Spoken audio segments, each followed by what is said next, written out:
بسم الله الرحمن الرحيم.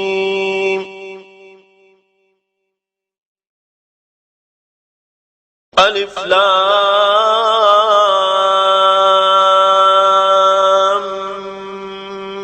ميم.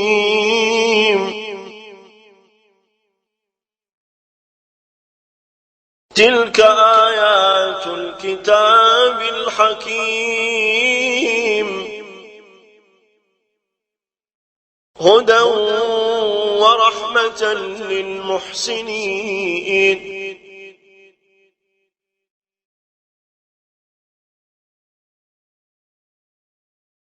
الذين يقيمون الصلاة ويؤتون الزكاة وهم بالآخرة هم يوقنون.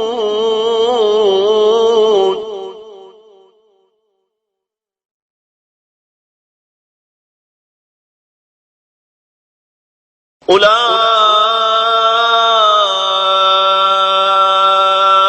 على هدى من ربهم وأولئك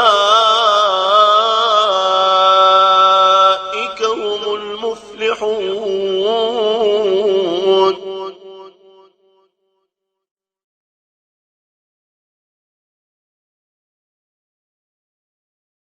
ومن الناس من يشتري لهو الحديث ليضل عن سبيل الله بغير علم ويتخذها هزوا. أولئك لهم عذاب مهين.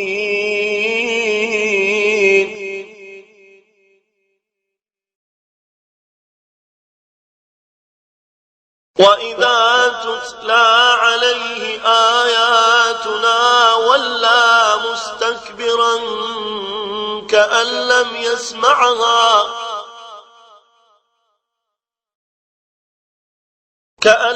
يسمعها كأن في أذنيه وقرا. فبشروا بعذاب أليم.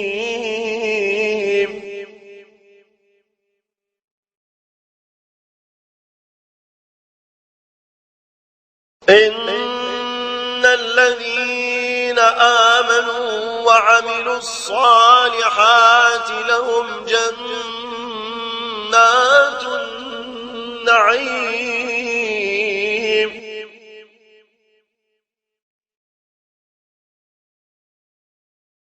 خالدين فيها وعد الله حقا وهو العزيز الحكيم.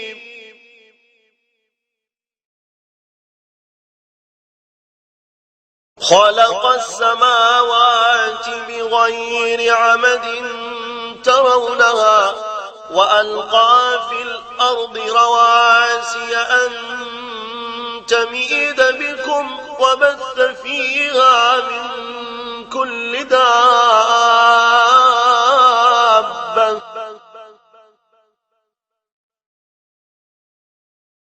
وأنزلنا من السماء ماء فأنبتنا فيها من كل زوج كريم.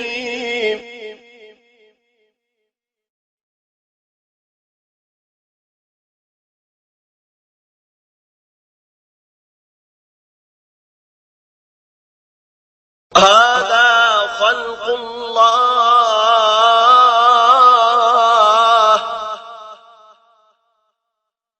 فأروني ماذا خلق الذين من دونه بل الظالمون في ضلال مبين.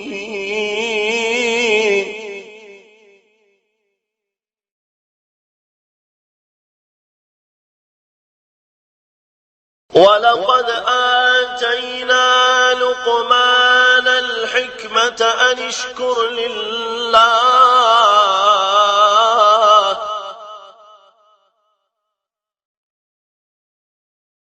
ومن يشكر فإنما يشكر لنفسه ومن كفر فإن الله غني حميد.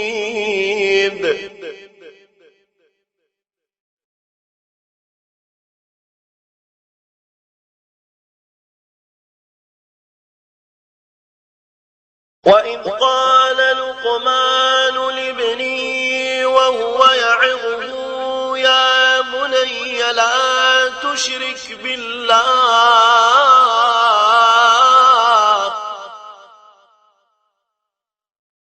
يا بني لا تشرك بالله إن الشرك لظلم عظيم.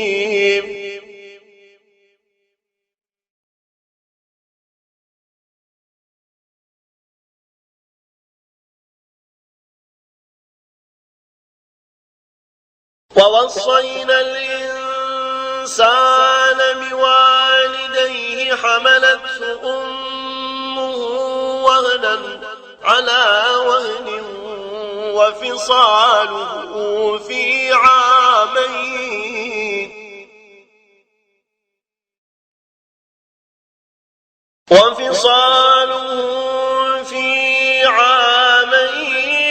أن اشكر لي ولوالديك إلي المصير.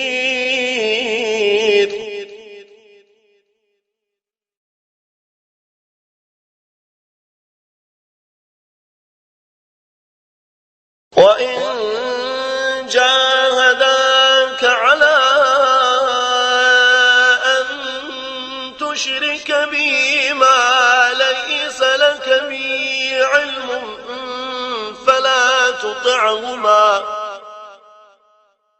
فلا تطعهما وصاحبهما في الدنيا معروفا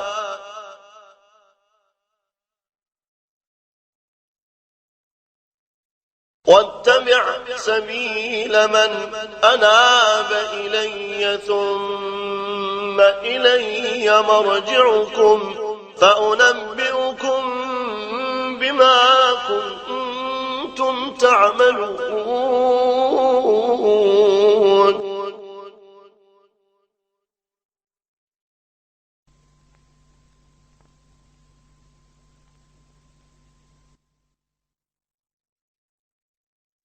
يا بني إنها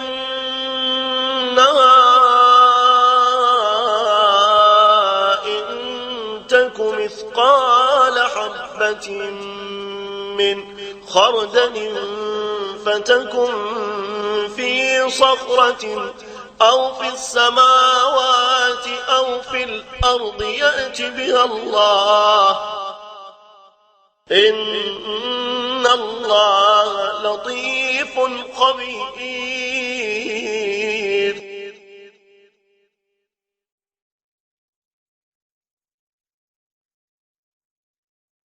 يا بني أقم الصلاة وأمر بالمعروف وانه عن المنكر واصبر على ما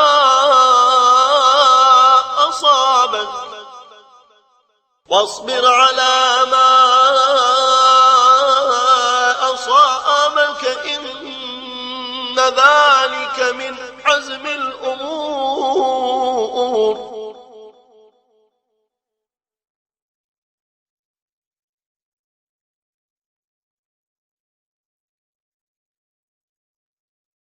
ولا تصعر خدك للناس ولا تمش في الأرض مرحا إن الله لا يحب كل مختال فخور.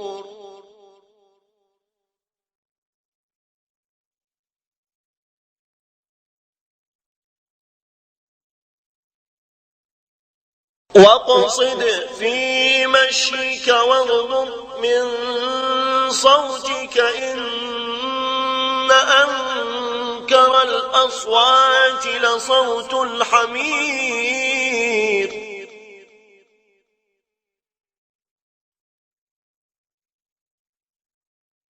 ألم تروا أن الله سخر لكم ما في السماوات وما في الأرض وأسبغ عليكم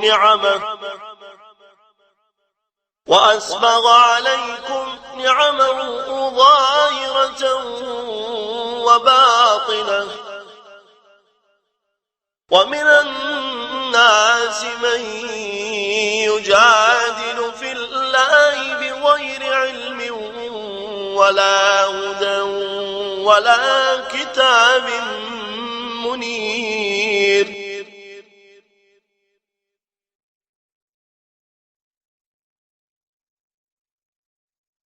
وإذا قيل لهم اتبعوا ما